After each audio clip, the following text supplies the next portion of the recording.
Il est dit dans la Bible, selon le prophète Osée, au chapitre 2 de son livre, à partir du verset 11 jusqu'à 22.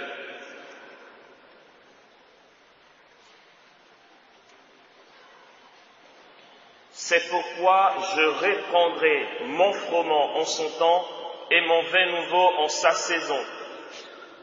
Je retirerai ma laine et mon lin qui devaient couvrir sa nudité, puis je dévoilerai son infamie aux yeux de ses amants, et personne ne la délivrera de ma main.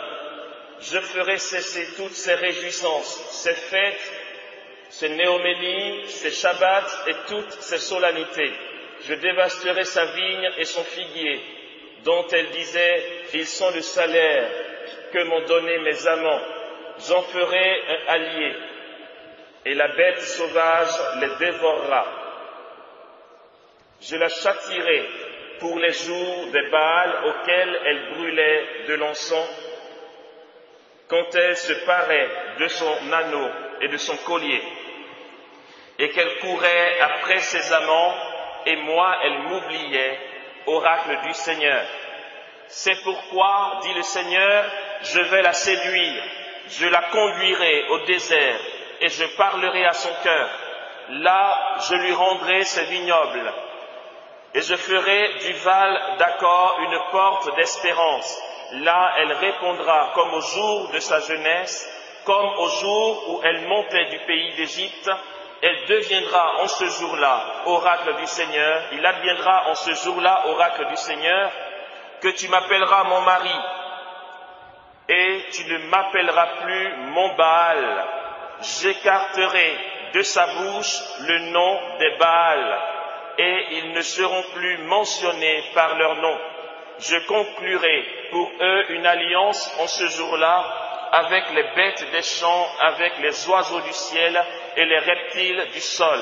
Là, l'épée, la guerre, je les briserai et les bannirai du pays, et eux, je les ferai reposer en sécurité.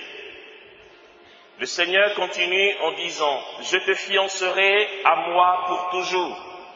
Je te fiancerai dans la justice et le droit et la miséricorde. Je te fiancerai à moi dans la fidélité, et tu connaîtras le Seigneur ton Dieu. Alléluia. Voici le texte que nous allons vivre ensemble, méditer pendant ces 2 jours, et donc qui constitue aussi le thème principal de ces 2 jours de rassemblement. Maintenant, j'aimerais que nous entendions un thème particulier qui va nous aider donc à mieux entrer dans ce thème que nous avons intitulé « La nécessité de l'union intime à Dieu ». Nous venons de l'entendre ici. Le Seigneur, il est clair, il est un Dieu jaloux. Et il y a Sainte Gertrude d'Efta, c'est une mystique, qui dit Dieu, Seigneur, tu as une jalousie qui porte une infinie pureté. La jalousie telle que nous la connaissons ici sur la terre est une jalousie qui est empreinte d'égoïsme, c'est-à-dire je suis jaloux de toi parce que tu réussis, mais moi je n'ai pas les privilèges que tu as. En fait, c'est très égoïste, c'est pour assouvir nos passions personnelles. Celui qui réussit dans sa vie, en fait, il y a une bénédiction de Dieu, autant matérielle que spirituelle, qui prospère à tous égards, fait beaucoup moins l'expérience de la jalousie, parce qu'en fait, il n'en vit rien à l'autre.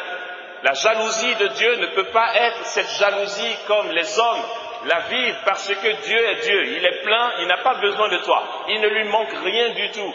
Mais d'où sort cette jalousie de Dieu? Parce que Dieu est Dieu et qu'il est plein, il est pleinement lui-même, et qu'il se suffit à lui-même. Sa jalousie ne peut être que d'une infinie pureté, dit Sainte Gertrude. Pourquoi? Pour la simple raison que une jalousie pure, c'est une jalousie qui veut que tu te mettes en colère ou que tu aies du souci pour le bien de l'autre. Ça, c'est une jalousie d'une infinie pureté. Et la jalousie pure de Dieu consiste à quoi? à ne pas accepter que ta vie se meure et que tu pactises avec d'autres dieux que lui, non pas parce qu'il se regarde lui, Dieu ne se regarde pas, Dieu est décentré de lui-même, c'est simplement que tu as été créé pour le louer et pour lui, et qu'en dehors de lui, c'est la mort que tu vas connaître. Voilà pourquoi le Seigneur se manifeste avec une telle jalousie. Nous venons de l'entendre ici.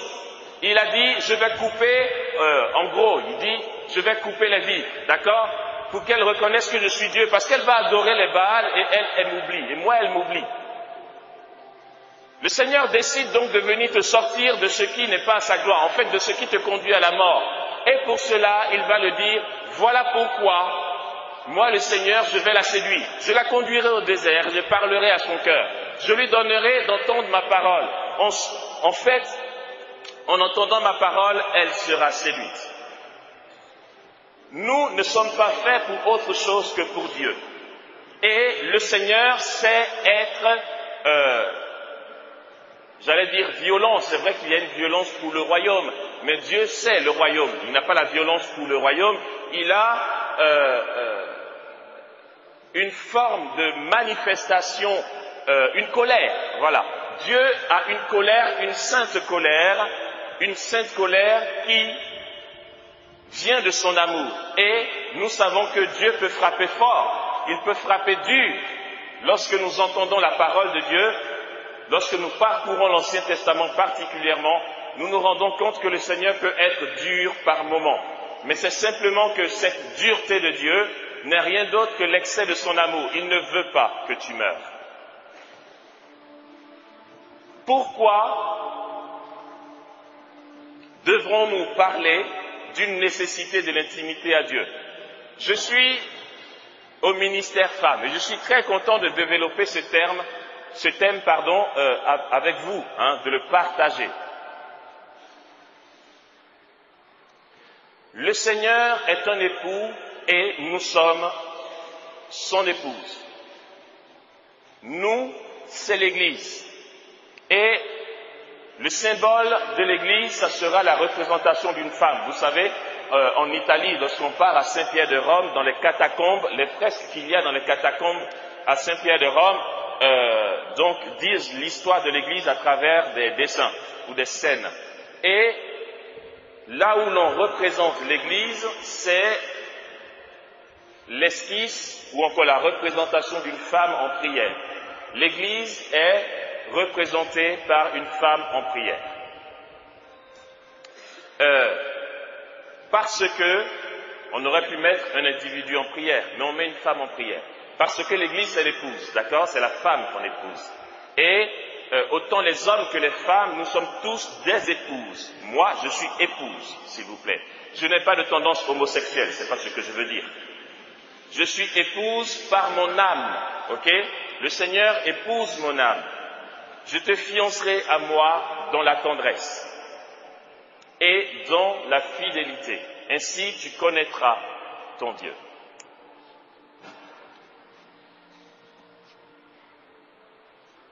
On a perdu beaucoup de temps. J'allais dire sœurs, mais comme il y a des hommes, je dis comme d'habitude frères et sœurs. Même si je m'adresse aux femmes particulièrement. Mais les hommes, c'est bien que vous soyez là. Parce qu'en entendant cela, vous aimerez mieux vos épouses, vous les comprendrez mieux. Et vous-même serez édifiés. On a perdu beaucoup de temps. Puisque l'union intime à Dieu,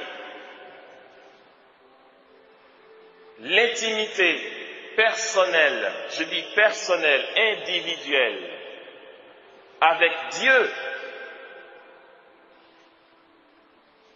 est ce que nous sommes appelés à vivre depuis que nous avons été appelés à l'existence. Pourtant, cette union à Dieu n'est pas une fusion. On a perdu du temps parce qu'on est passé à côté de grandes grâces. Mais ce n'est pas grave. Quand je dis passer à côté, je veux dire que ces grâces auraient pu se manifester bien plus tôt. Mais elles sont encore là. Il n'est pas trop tard. On perd du temps parce qu'en fait, on n'est pas spécialement informé de qui nous sommes, de ce à quoi nous sommes appelés précisément. Dieu n'est pas en fusion. L'amour de Dieu pour nous n'est pas fusionnel. Ça veut dire un amour fusionnel, c'est un amour parce que c'est vrai, on a longtemps dissocié ce qu'est l'amour éros de l'amour agapé. L'amour éros, pour ceux qui sont un peu avertis, ça va être l'amour de passion. C'est ce qui ressemble, je vois une fille passer, coup de foudre, je suis amoureux, je veux qu'elle soit ma petite amie tout de suite et maintenant, d'accord? L'amour agapé, c'est ce qui va vouloir que tu aimes jusqu'à donner ta vie. C'est au-delà du ressenti, d'accord? Ici, je parle de fusion, amour fusionnel, qui n'a rien à voir avec l'amour éros et agapé. C'est une troisième catégorie encore. La grande surprise, c'est que dans l'année 2006, si je ne me trompe pas, il y a eu une encyclique du pape Benoît XVI qui a écrit sur l'amour de Dieu. Deis Caritas, si c'est comme ça que ça se dit, ou Deus, je ne sais plus précisément. Amour de Dieu, Benoît XVI a écrit, et il développe qu'en fait, si l'amour agapé est cet amour-là qui nous permet d'aimer jusqu'à donner sa vie, comme Jésus en parle dans l'évangile de Jean, en disant qu'il n'y a pas de plus grand amour que de donner sa vie pour ceux qu'on aime, et que la tendance dans l'Église a été de plus encourager à l'amour agapé, et c'est juste, cet amour qui est pur, que d'encourager l'amour éros qui est un amour de passion. Benoît XVI va faire la révolution dans son encyclique, et c'est beau à entendre. Il dit qu'en Dieu, il y a à la fois l'amour agapé et éros, les deux viennent de lui. Les passions que nous avons viennent de la manière dont Dieu nous a constitués, d'accord? On ne peut pas nier nos passions, ce n'est pas parce que l'amour éros est un amour de passion qu'il nous faut bannir l'amour de passion, puisque ça a été, en fait, c'est une philosophie qu'on appelle la philosophie stoïcienne. Bon, c'est pas grave, laissez tomber. Mais en gros, la philosophie stoïcienne veut que tu ne vives pas de passion. Or, tu ne peux pas goûter Dieu, tu ne peux pas vivre Dieu sans cet amour passionnel. On a tellement voulu vivre un amour pur qu'on s'est bloqué au mouvement des amoureux. Et on ne goûte plus Dieu. On a l'habitude de sentir notre cœur battre pour Dieu.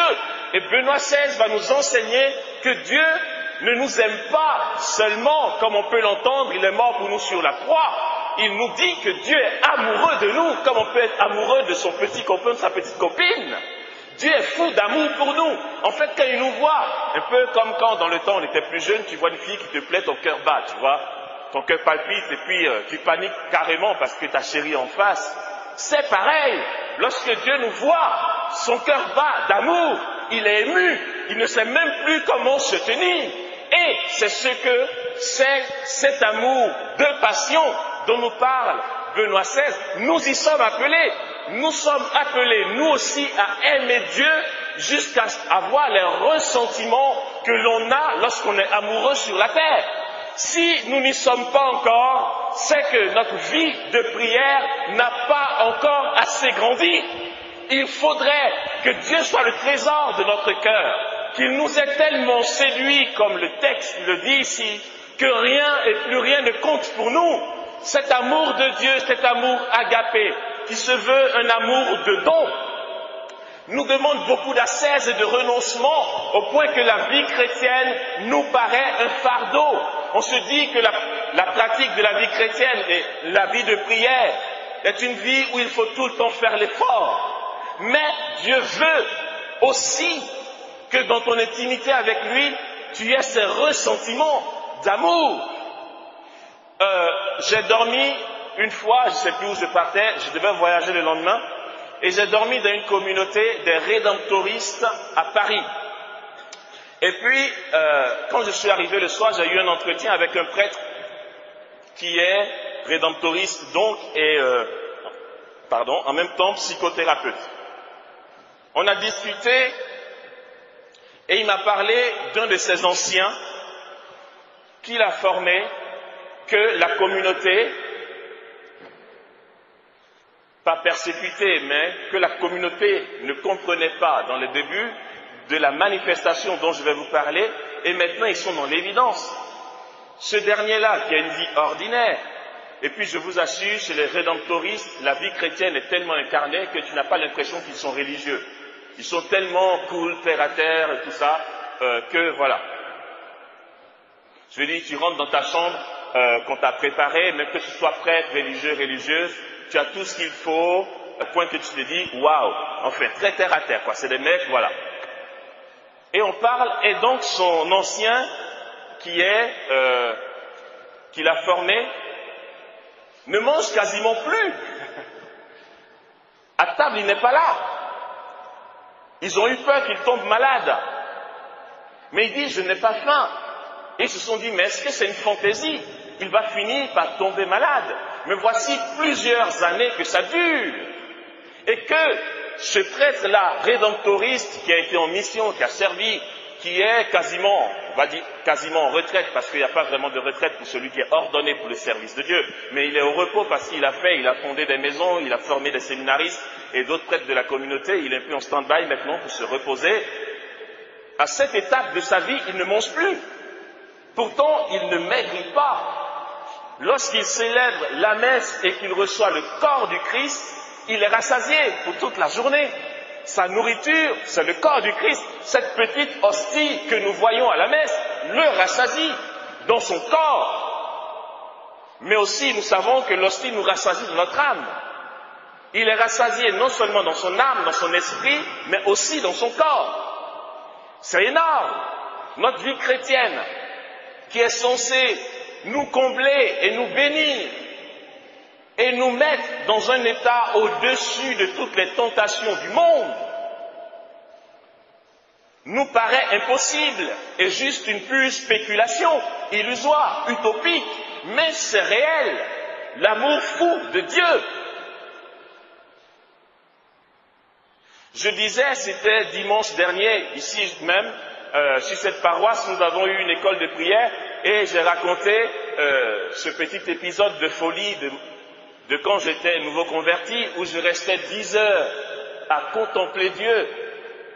5 heures le matin, 5 heures l'après-midi. Bon, je n'ai pas continué, ils savent pourquoi, ceux qui étaient à l'école de prière, bref. Mais c'est dans ces moments-là que, excusez-moi le mot, mais j'étais tourmenté. La nuit me paraissait une torture. J'avais une hâte, c'était qu'il soit 6 heures du matin pour aller faire mon oraison. Tellement je goûtais Dieu jusque dans mon corps. Tellement c'était bon. Je passe les détails. Dans la prière, il y a ce qu'on va appeler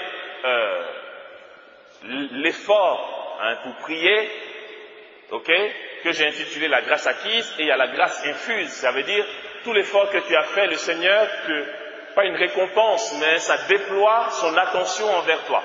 Et dans cette catégorie de Dieu qui peut te visiter, te faire un coucou et t'encourager à entrer plus en intimité avec lui, c'est pendant la nuit qu'il le faisait. J'étais tellement béni par la visitation de Dieu que j'étais réveillé en pleine nuit. Et puis quand je regardais l'heure, il était 2h30 du matin et je ne voulais plus dormir. Mais vu que je marchais 10 minutes pour aller à la paroisse, ma mère n'aurait jamais accepté que je sorte à 2h du matin pour aller prier. Mais mon cœur me brûlait. C'était tellement suave de goûter Dieu. Ce qui n'est pas spécialement le cas lorsque nous sommes en pleine oraison, ça peut être difficile. Mais c'était tellement bon lorsque le Seigneur lui-même, dans ce que Sainte Thérèse d'Avila va appeler la grâce infuse, prend le devant des choses. Mon cœur était séduit. Et là, mes amis me disaient, alors que je venais de me convertir, mais qu'est-ce qui a remplacé tout ce qu'on faisait? Qu'est-ce qui fait que tu ne cherches plus une petite copine ou que tu ne viens plus avec nous boire une bière? Comment l'expliquer? Comment le leur expliquer? Je suis amoureux. J'étais amoureux de mon Dieu. je ne pensais qu'à ça, c'était mon tourment. C'était une pure grâce et je rends grâce à Dieu, je lui rends toute la gloire. Mais ça existe. Et nous ne l'expérimentons pas parce que nous ne prenons pas les moyens, frères et sœurs. On n'accorde pas assez de temps au Seigneur. On n'a pas pris conscience de notre appel de chrétien. Nous n'avons pas pris conscience que Dieu nous appelle à être amoureux de lui. N'est-il pas dit par l'auteur sacré dans le livre du Cantique des Cantiques, le premier chapitre, à partir du chapitre 1er, « Baise-moi des baisers de ta bouche », dit la Bible.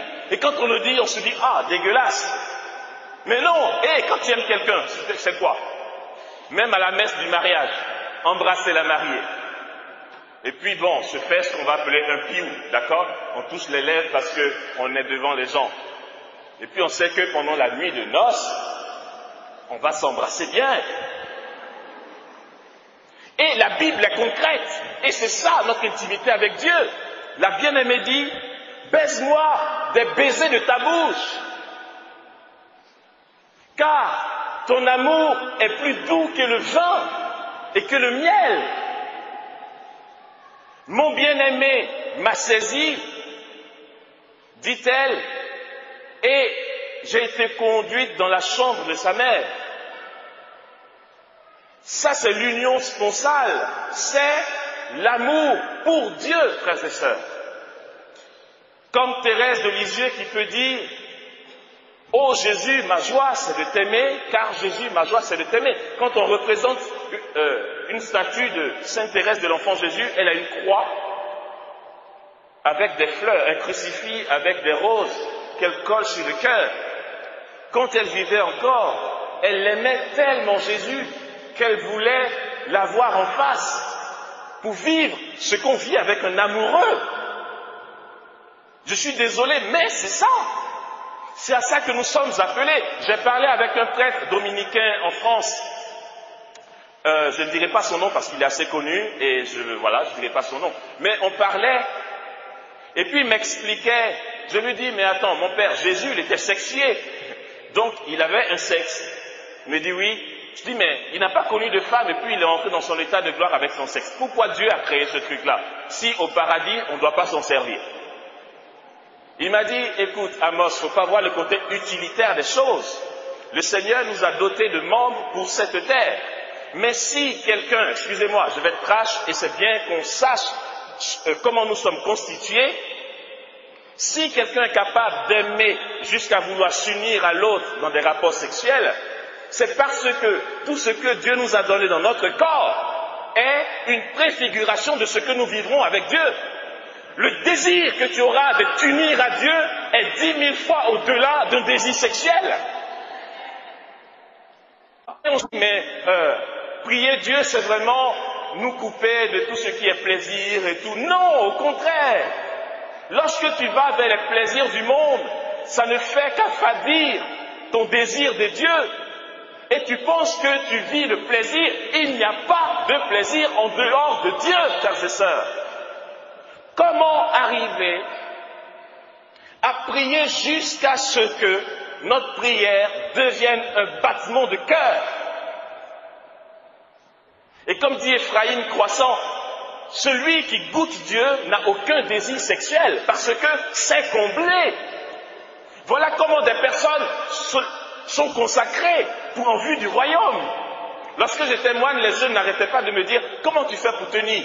Je vous assure que je n'aurais pas pu tenir, effectivement, si, dès le départ, le Seigneur n'avait pas fait tomber sur moi le désir de prier, par exemple. On est vraiment comblé. Et puis, un été, alors que toute la maison était en vacances, on se relayait, j'étais seul à garder le monastère, c'était en France. Et je me suis dit, ok, je me fais mon programme. Mon programme était simple. C'était quoi? Je me levais et à 6 heures, je commençais à prier devant le Saint-Sacrement jusqu'à midi. À midi, j'allais à la cuisine, je faisais le repas et puis les amis de la communauté, pour ne pas me laisser seul, venaient me rejoindre. Mais après une semaine dans ce rythme-là, où je restais de 6 heures à midi devant le Saint-Sacrement, il m'est arrivé qu'on soit à table et que je n'ai pas faim. Pourtant, je n'avais rien mangé depuis le matin. J'étais béni, mon corps baignait dans la présence de Dieu. C'est pourquoi David peut dire, je garde le Seigneur devant moi sans relâche.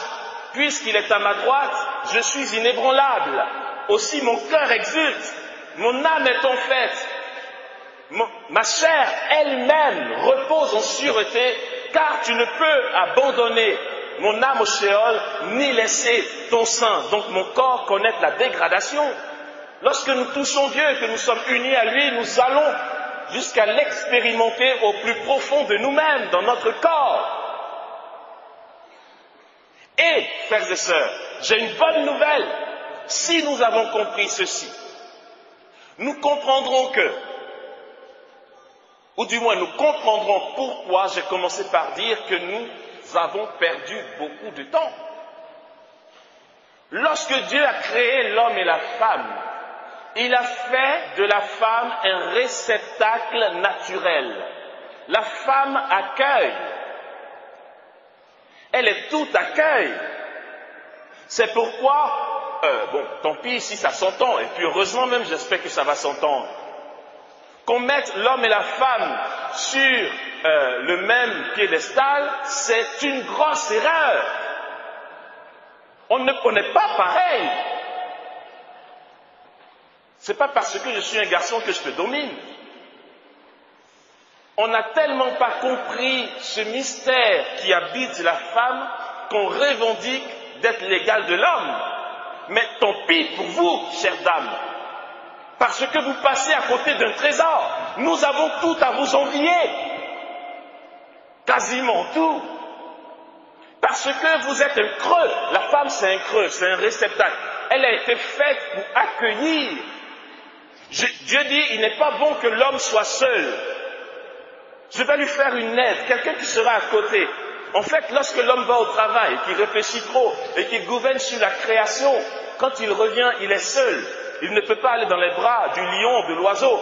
Dieu lui fait une aide. Elle est tout accueil. Elle est celui qui prend l'homme. Et que ce soit physiologiquement ou spirituellement, la femme est tout accueil. Regardons un côté un peu très pratico-pratique. Dans les rapports sexuels, la femme est pénétrée. Elle est tout accueil. L'homme entre dans la femme. Oh, Moss, j'exagère. Oh là là, on est quand même dans une église, faut arrêter. L'homme entre dans la femme. Et donc, sa jouissance pendant l'acte sexuel consistera à entrer dans la femme. Et la femme, sa jouissance consistera à accueillir l'homme. C'est comme ça qu'elle est comblée. Elle est un creux qui reste une faim et une soif tant que ce creux n'est pas comblé. Je parle ici physiquement déjà, d'accord? La femme devient une vraie vipère si l'homme l'a provoquée et qu'elle est excitée et que l'homme fait demi-tour. Là, elle est insupportable. Là où tu la vois, laisse-la tranquille. Mais tu viens faire ton chocobi, tu la séduis, machin. Et puis finalement, elle est partante, elle s'ouvre, elle se donne à toi.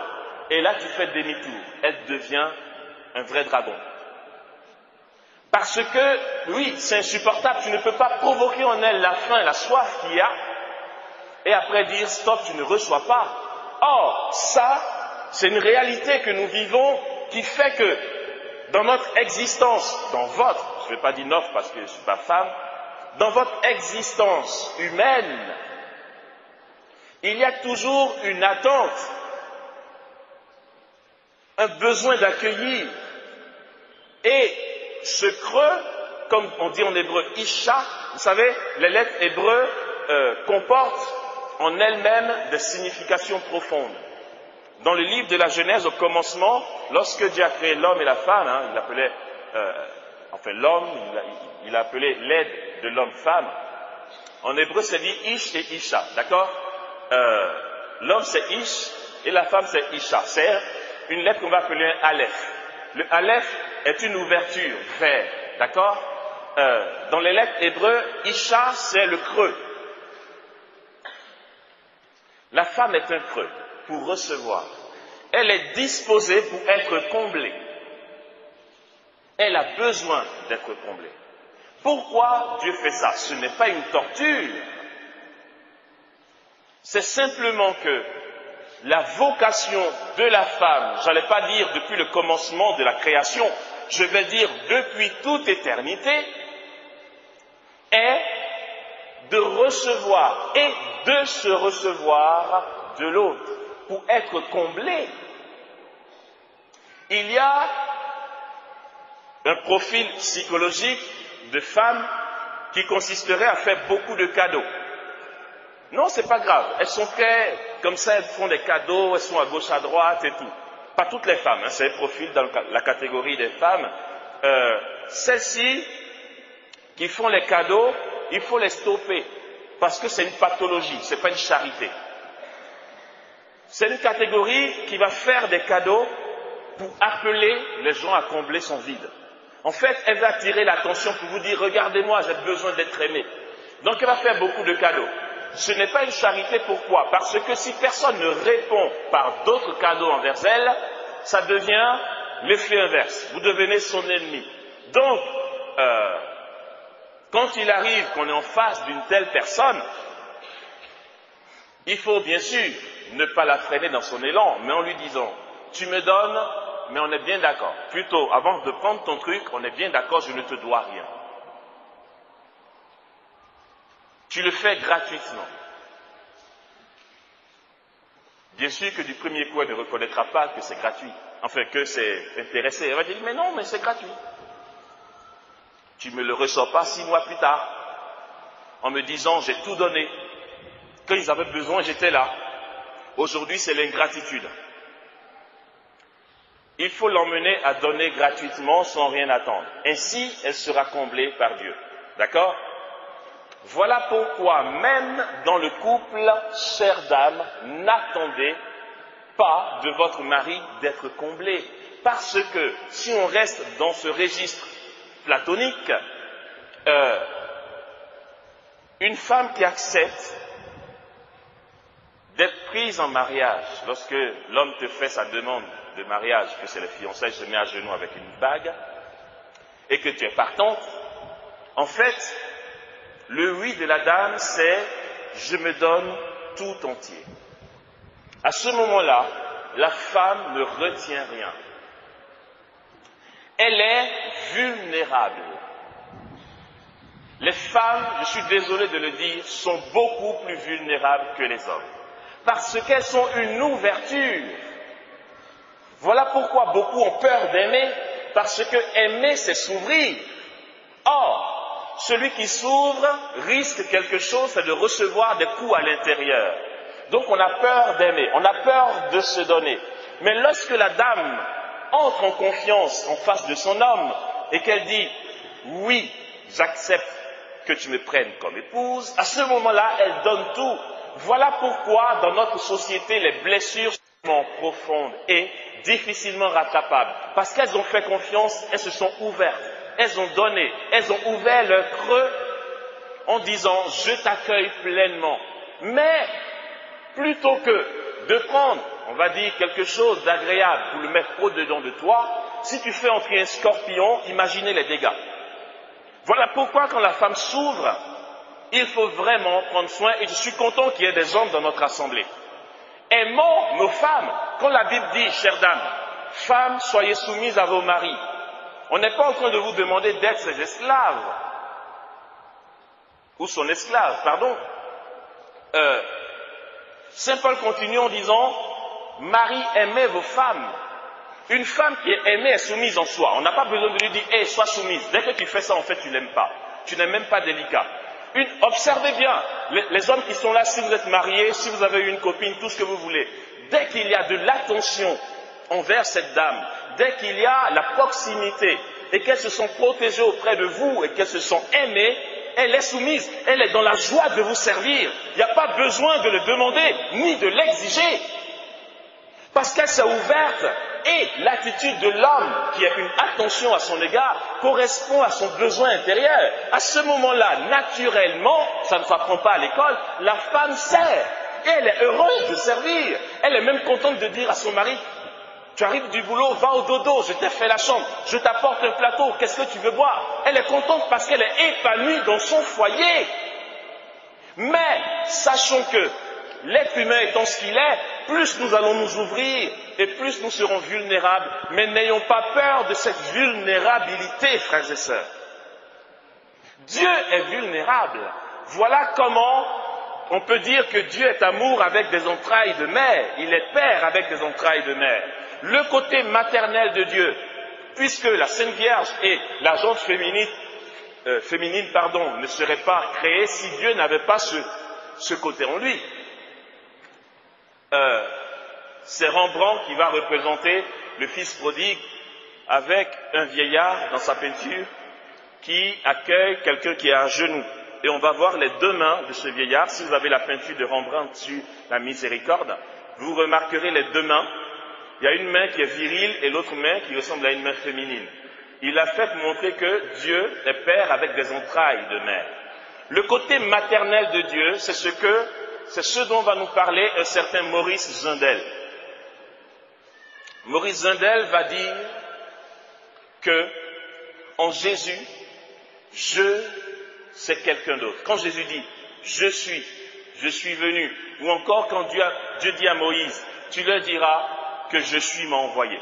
Le je est quelqu'un d'autre, dit-il. En Jésus, je, c'est quelqu'un d'autre. Ce n'est pas une part égoïste. Nous, quand on dit je, c'est notre orgueil. C'est l'ego qui veut se présenter.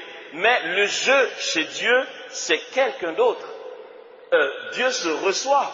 Dieu est en mouvement. Et j'ai envie de dire, Dieu est un creux. Bonne nouvelle, chère dame. Dieu est creux. Dieu est accueil. Il est tout accueil. Je ne repousserai aucun de ceux qui viendront à moi, dit Jésus. Il est tout accueil, Dieu de toute éternité accueille. Voilà pourquoi il nous appelle à l'existence, pour entrer en mouvement avec lui. Et Dieu est vulnérable. Il est tellement accueil que nous savons ce que ça lui a coûté. Il est mort en croix. Et Jésus l'a prophétisé à travers la parabole. Je vais envoyer mon propre fils, ils vont le respecter. Là encore, ils ont dit, voici l'héritier, mettons-le à mort, et comme ça nous prendrons possession de la vigne. Dieu est vulnérable. Il vient te dire, je t'aime, tu le prends, tu le mets à mort, et il ne se défend pas. Frères et sœurs, ou du moins chères dames, ne nous défendons pas. Une femme qui se défend devient invivable.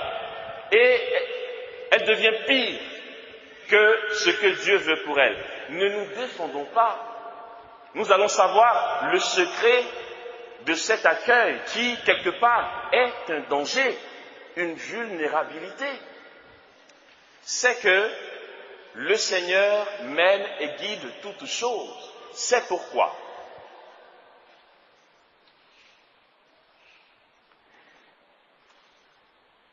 le Seigneur veut se glorifier en vous, les femmes, puisque disposées à accueillir. C'est d'ailleurs vous qui portez la vie, c'est vous qui êtes enceinte, qui attendez un enfant, parce que c'est votre appel. Et cet appel-là a un avantage sur la société ou sur les hommes. Disparaissez. Ça me fait bizarre de dire disparaissez, parce qu'habituellement je dis nous pour me mettre dedans, mais là comme je ne suis pas femme, c'est un peu chaud pour moi mon langage. Disparaissez. Renoncez. Acceptez de n'être rien, parce que vous avez tout, justement. Disparaître, c'est quoi? C'est aimer comme Dieu nous appelle à aimer. Aimer, c'est mourir à soi. Autrement dit, passer de ce manque intérieur, ce creux intérieur qui peut susciter en nous des idéaux, une réalisation humaine, personnelle, passer de ce désir de réalisation à une gratuité du don, jusqu'à en mourir. Voilà ce qu'est la femme. Voilà ce qu'est la Vierge Marie. Et toi-même, un glaive te transpercera le cœur, afin que soient dévoilées les pensées d'un grand nombre. Marie a souffert. Il y a une dame en France dont je suis le filleul, non pas filleul de baptême, mais parce qu'elle a financé mes études lorsque je faisais ma philosophie à Rennes. On est resté en de très bons termes. Elle est responsable de la Cité de l'Immaculée, c'est-à-dire la maison, on va dire la maison mère, d'un mouvement appelé la Communion Marie-Reine de la Paix. Peut-être que vous en avez entendu parler. Une fois qu'on parlait, elle et moi, je prie pour elle, elle prie pour moi. Le Seigneur m'avait averti que son cœur était brisé et broyé. Et je lui dis, ma reine, ça va pas? Elle m'a regardé avec un sourire, pas très naturel, qui cachait quelque chose. J'ai dit, si tu veux en parler, tu peux, on va prier parce qu'on y est en ce moment. Elle m'a dit, sa réponse m'a édifié. C'est vrai que ça m'a moi aussi déchiré le cœur, mais j'ai été édifié. Elle m'a dit, très tendrement et très calmement, avec beaucoup de douceur, elle a dit, mon cœur est constamment brisé. À cause des événements, à cause du relationnel, à cause du fait qu'elle est responsable d'une réalité énorme. Et juste pour savoir, pour que nous sachions vers quoi le Seigneur nous appelle et comment il fait les choses, c'est pas pour raconter, mais juste comme ça, c'est qu'avec le fondateur de la communauté des béatitudes, qui est aussi fondateur de la communion Marie-Reine de la Paix, nous étions en retraite à la Cité de l'Immaculée, et ceux qui étaient responsables de la Cité de l'Immaculée devaient partir. Ils cherchaient un responsable ou une responsable. Et il a dit, je cherche quelqu'un qui pourra prendre la responsabilité de la Cité de l'Immaculée, mais qui soit dans l'esprit de la communion Marie-Reine, qui incarne par sa vie l'esprit de la communion Marie-Reine. Et je lui ai dit, tonton, on l'appelle tonton, j'ai dit, tonton, j'ai un truc à te partager, parce que je l'avais reçu une semaine avant. Et je lui dis, tu vois, une telle, j'ai reçu, après tu en fais ce que tu veux. La Sainte Vierge dit, voici un cœur qui pourra incarner ce que j'appelle mes enfants consacrés à moi à vivre. Il a dit, ah bon, tu as reçu ça? Je dis oui, je te balance ça comme ça. Il dit, ok, je prends et je prie là-dessus, on va voir. Ça a duré 2 ans, après j'ai oublié, quand finalement il a fini par la nommer comme responsable de la communion Marie-Reine de la Paix. Cette pauvre dame qui ne retient rien, qui ne se défend pas, qui est brisée de l'intérieur, broyée de l'intérieur, tout le temps accueillante, tout le temps souriante, avec un cœur brisé et broyé. La Sainte Vierge reçoit la volonté de Dieu comme, excusez-moi, mais comme une gloire qui percute, qui n'est pas toujours agréable à supporter. La Sainte Vierge va être docile. J'ai envie de dire, elle va disparaître, elle va s'effacer devant le ministère de son Fils, devant ceux qui ne l'ont pas comprise, ceux qui ont pensé qu'elle avait eu une aventure avec un homme pour être enceinte. Elle avait quoi à justifier? Elle sait qu'elle se reçoit de Dieu, comme Jésus lui-même, voilà, comme j'ai commencé à le dire, Jésus lui-même se reçoit du Père. Je, c'est quelqu'un d'autre en Dieu. Dieu se reçoit continuellement, parce qu'il est trine. On sait que Dieu est un en 3 personnes. Quand il dit « je suis », il parle de qui? Il parle pas, c'est pas le Père qui dit « je suis », c'est pas le Fils, c'est pas l'Esprit, c'est les 3. Le je, c'est l'unité des 3. Et pour qu'il y ait communion et unité, il faut un décentrement de soi pour l'autre, d'accord? Et puis l'autre est tellement décentré de lui-même que finalement il se donne aussi à toi et puis tout le monde gagne, mais personne ne retient rien pour lui. Et donc, être tout accueil et entrer dans l'intimité avec Dieu, dans un don total à Dieu par la prière. Et cette communion avec Dieu, qui n'est pas une fusion, comme j'ai commencé à le dire, va faire quoi? Va faire que vous serez pleinement remplis de Dieu. Dieu sera Dieu en vous, il sera tout en vous. Vos faits et gestes diront Dieu.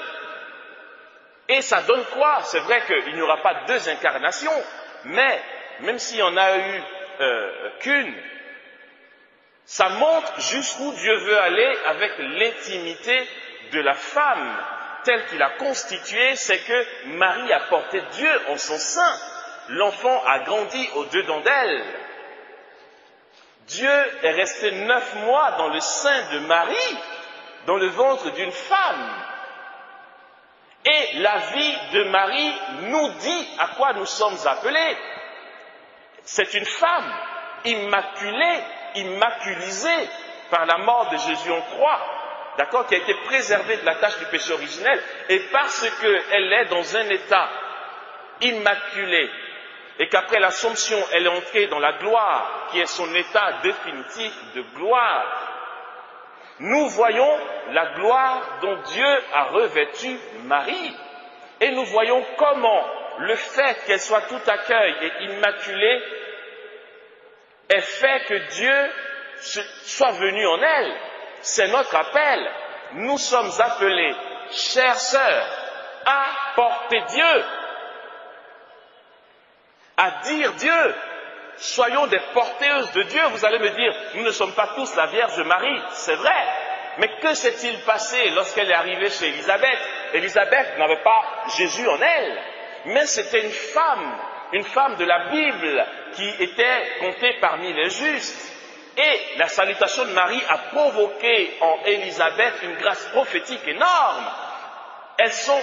Les deux enfants qu'elle portait ont communiqué. Jean-Baptiste reçoit la puissance du Saint-Esprit dans le sein de sa mère, Élisabeth, qui elle-même aussi reçoit un baptême dans le Saint-Esprit puisqu'elle entre dans une grâce prophétique tout de suite. La femme, et nous allons voir ça dans le prochain enseignement, est appelée non pas seulement à accueillir Dieu, mais à devenir parole de Dieu, à devenir mouvement de Dieu, jusqu'à l'ivresse. Nous allons en parler. C'est vrai que l'intimité avec Dieu va provoquer en nous deux choses. Bien sûr, ça va nous conduire à notre accomplissement, qui va passer par l'écoute de la parole de Dieu de manière prophétique, intuitive, et cela va nous sanctifier. C'est les deux pôles. Je ne veux pas commencer le développement de ça, mais après, quand on reprendra, on va pouvoir développer ces deux pôles, donc, qui sont les conséquences d'une intimité de la femme avec Dieu, parce que ce qu'il veut faire à travers vous sort du commun, d'accord? Réceptacle de gloire. Si je vais vous accuser un peu, parce que pour une fois que je ne suis pas dedans, je peux très bien dire quelque chose de ces deux. Voilà, je peux dire ça et puis voilà, sans me mouiller moi-même, parce que je ne suis pas une femme. Si le monde va mal, c'est votre faute. Ouais, c'est un peu dur quand même de dire ça. Bon, c'est un raccourci, c'est vrai, on peut expliquer pourquoi. Mais c'est du direct. Que chacune se sente concernée par l'avenir du monde entier, en commençant par son lieu de vie, l'avenir de son lieu de vie, de sa famille, l'avenir de son époux, de ses enfants, l'avenir de son pays, l'avenir du monde entier dépend de vous, non pas de vous en groupe, mais dépend de toi. Tu es l'accueil de Dieu, comme l'Église est porteuse de la vérité, collant le support de la vérité. Et l'Église qui est le symbole de l'épouse du Christ est aussi l'image de la femme qui est appelée à porter la gloire que nous avons à vivre. De manière logique et philosophique, l'on va nous apprendre, c'est un peu la question de l'œuf et de la poule. L'homme de Dieu que vous avez vu de l'autre côté, le prophète, comment vouliez-vous qu'il prophétise s'il n'avait pas été porté par une femme? D'accord? Bien sûr, on n'est pas en train de parler des hommes, sinon on aurait aussi développé comment le Seigneur investit l'homme pour être lui aussi présence de Dieu. Mais c'est deux manières différentes, deux approches différentes, car nous n'avons pas la même psychologie ni la même constitution. Les deux ensemble disent ce qu'est Dieu lui-même. Mais la femme toute seule est appelée à vivre une ivresse. Et je finis en disant ceci. La manière de prier de la dame n'a rien à voir avec la manière de prier de l'homme. La femme est condamnée à prier continuellement. Je parle de condamnation pour le coup.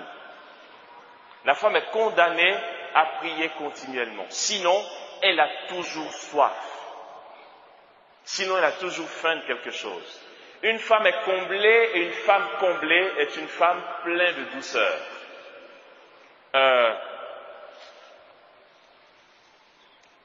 Pourquoi dans notre société aujourd'hui, dès qu'une femme est responsable de quelque chose, tout le monde a peur? Chef de service est une femme, en fait, il y a un tel manque intérieur qu'elle va chercher à compenser en étant dictatrice ou à exercer une forme d'autoritarisme qui écrase tout le monde, d'accord? Parce qu'il y a quelque chose qui n'est pas accompli. C'est pourquoi la seule issue que vous avez, c'est de trouver Dieu. Comment? On va le voir dans la suite. Mais après, soyez inventifs. Tu ne seras jamais épanoui, même pas avec l'homme le plus sympa du monde, si tu ne pries pas, si tu n'entres pas en communion avec ton Dieu, et ainsi tu gardes la gloire qu'il t'appelle à porter en étant toi-même. Ça, c'est super beau. Lorsque l'Église nous apprend que nous sommes appelés à devenir Dieu dans le paradis, ce n'est pas que nous disparaîtrons, non, nous serons nous. Mais en même temps, j'allais dire, tout ce qui fait Amos dans son péché, dans tout ce qui n'est pas la gloire de Dieu, disparaît. Et quand on voit Amos, on dit « j'ai vu Dieu ». Et dans l'Ancien Testament, lorsque les Juifs voient un ange, ils disent « j'ai vu Dieu ». Un ange apparaît à Jacob, et puis c'est clair, on dit un être mystérieux lui apparaît et lutte avec l'ange toute la nuit. Mais pourquoi dit-il au matin « j'ai lutté contre Dieu » et je ne l'ai pas, je ne sais plus comment ça dit ça, car tu as été plus fort que Dieu. Voilà, tu t'appelleras plus Israël, Jacob, mais Israël, parce que tu as été plus fort que Dieu. Autrement dit, tu l'as saisi, tu ne l'as pas lâché jusqu'à ce que tu aies reçu ta bénédiction. Pourtant, il s'agissait d'un ange. Il va avoir un moment où finalement, on va te confondre avec la présence de Dieu.